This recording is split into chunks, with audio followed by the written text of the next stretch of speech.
હાલો, જય શ્રી કૃષ્ણ. કેમ છો બધા? મજામાં ને? આજે આપણે લીંબુનું તાત્કાલિક પંજાબી આથરું બનાવવાનું છે, તાજે તાજું ખાવાનું.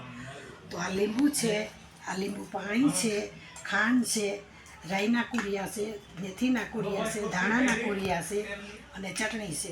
તો આપણે તીખું અને તનમનિયું લીંબુનું આથરું બનાવવાનું છે.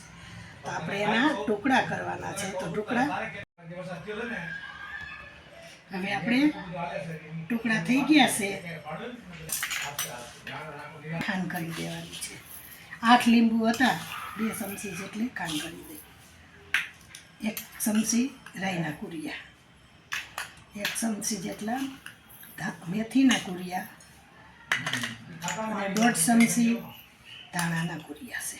1 ચમચી જેટલી ચટણી કરી દેવાની, એટલે તીખું અને તનમનિયું બની. ખાટું આ લીંબુનું ખાટું પાણી છે, તો એની અંદર જ કરી દેવું નાખી. આ તાત્કાલિક તાજું ખાવાનું બહુ મજા આવે. રોટલી આવે, ભાખરી આવે થાય તો પાછી થોડીક કરી દેવાની.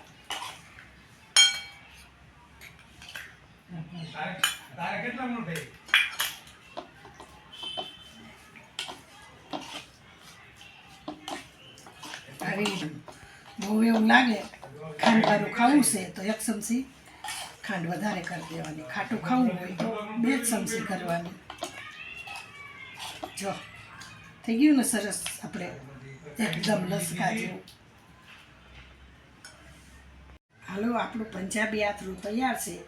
જો તમને ગમે તો લાઈક કરો, શેર કરો અને સબસ્ક્રાઈબ કરો. લાલ બટન દબાવવાનું ભૂલશો નહીં. જય શ્રી કૃષ્ણ. કોમેન્ટ મોકલજો જરૂર.